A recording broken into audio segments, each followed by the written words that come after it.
Syllogism is a type of mediate deductive inference in which we deduce the conclusion from two premises taken jointly. So, it is clear that a syllogism consists of three propositions. So, first of all, we have to know what is a proposition. Proposition is the smallest unit of argument. A proposition consists of three parts: subject, copula, and predicate. For example, if we write a proposition, all men are mortal, here all men is the subject, are is the copula, and mortal is the predicate. There are many kinds of propositions. However, from the standpoint of syllogism, we have to know only four kinds of propositions, that is A, E, I, O. So, A, E, I, O. These are the four kinds of propositions which are needed for syllogism. So, what are the A, E, I, O type of proposition? There are many kinds of propositions. However, from the standpoint of quality, there are two types of propositions, that is affirmative and negative. What is affirmative proposition? In an affirmative proposition, the predicate affirms of the subject. But in a negative proposition, the predicate denies about the subject. So, accordingly, there are two types of proposition from the standpoint of quantity. They are universal and particular.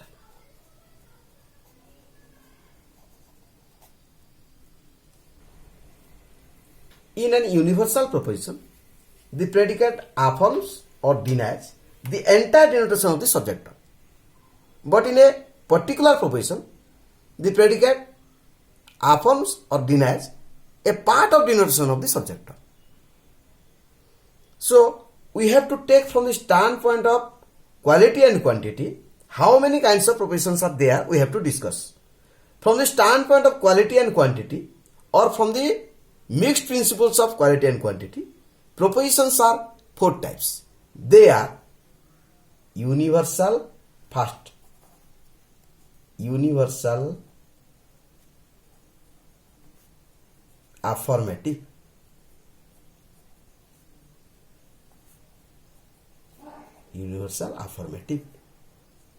universal, negative,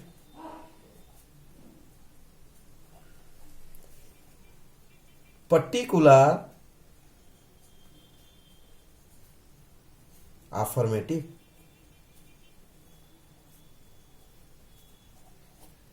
particular, negative.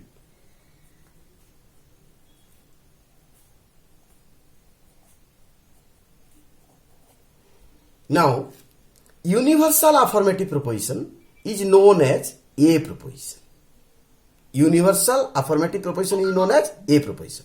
Universal negative proposition is called E proposition. Particular affirmative proposition is called I proposition. And particular negative proposition is called O proposition. The example of an universal affirmative proposition. What is an example of a universal affirmative proposition? All men are mortal. It is an example of universal affirmative proposition. Here, the quantity is universal, as because here it has been stated that all men, and here there is no sign of negation, so it is universal affirmative. The example of an E proposition or universal negative proposition is no students are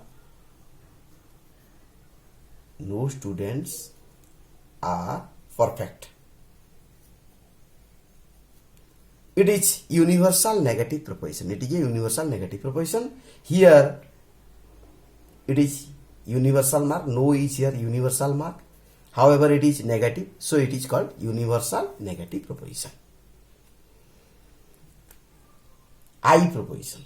It is called particular affirmative proposition. The example of particular affirmative proposition is some oranges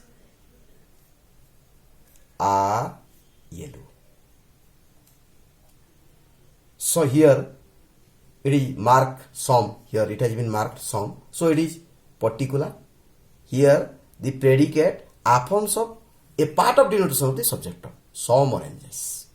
However, in case of all men, no students, the predicate affirms or denies the entire denotation of the subject of. Here no students have been written. Another proposition is called O proposition. Some oranges are not yellow. It is called universal negative proposition, as because here there is mark of negation and it is particular. Some, as it has been written here, some oranges are not yellow is an example of particular negative proposition, which is called O proposition.